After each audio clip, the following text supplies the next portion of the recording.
Well, I got a pretty big project in front of me here. That'll be for a little later in the fall, a little cooler. Have to dig the dirt out from around it. Got the H up there sitting, I'll chain to it, see if I can yank it out. Got the little Massey Ferguson 7 there I need to get to. But today's project, I need to get this Alice Chalmers started.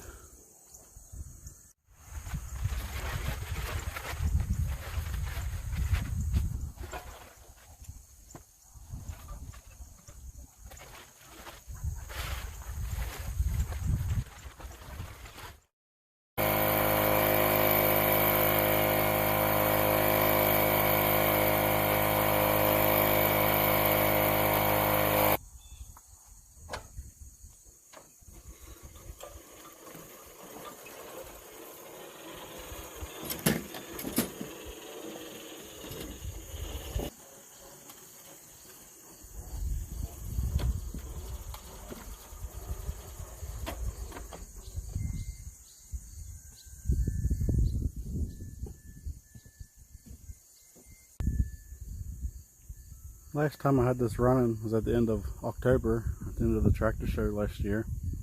Then I used it to pull that 1440 that I got. Had some problems with the points getting it started. Then it ran enough to get that tractor over here to the shed, and I took it up top and I parked it. And it wouldn't restart again this spring.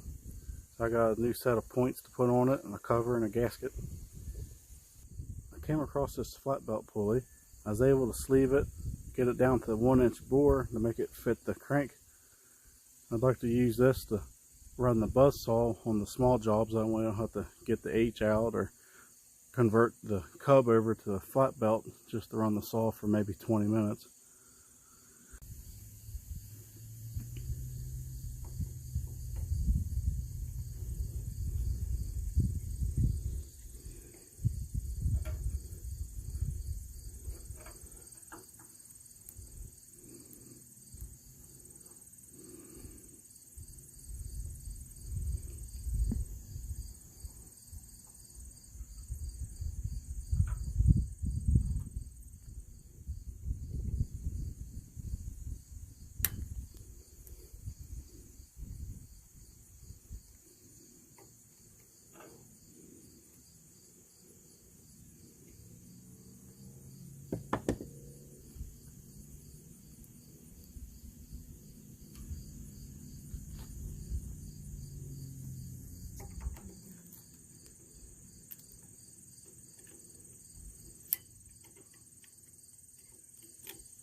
Here's the new points and condenser. Cleaned up the mounting bolts. I grabbed the points cover off of the original engine to this tractor. It's still over at the shop, tore apart. And I got a new old stock gasket. Here's your points. The way I install these, I thread the adjuster in first. And then I'll thread this bolt in. I'll set my condenser in here. Then I'll run the bolt through the condenser and through this.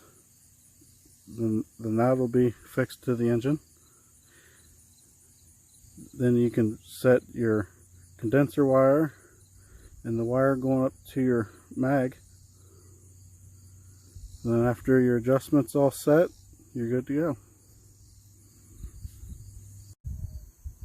Alright, now we got our points in there. I got them gapped.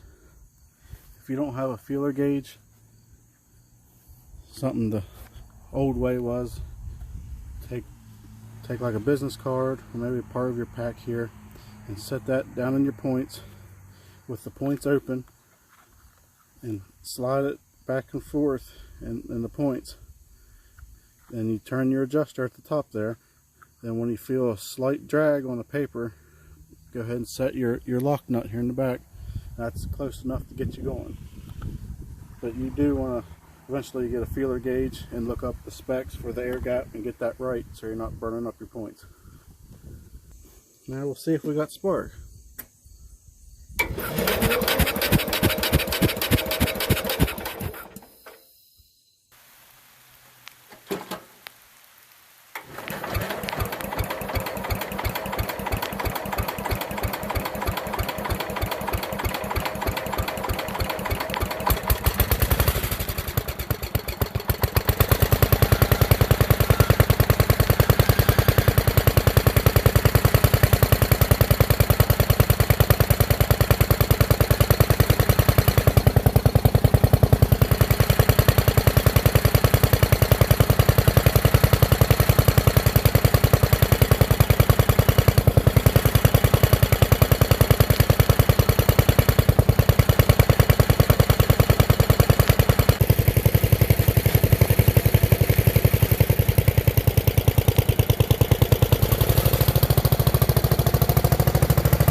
Got it started just in time.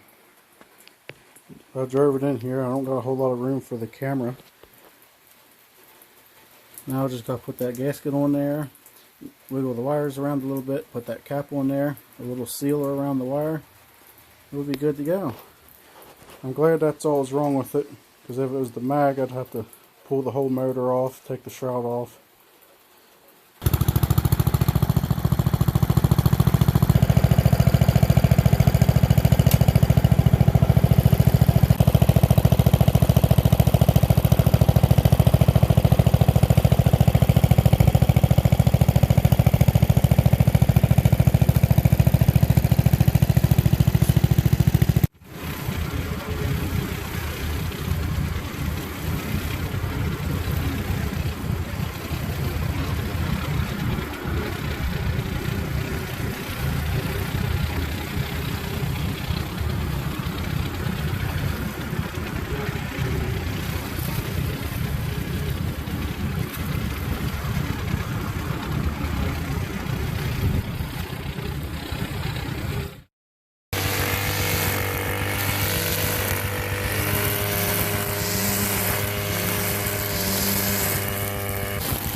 I can see a little bit of water in the filter, not much.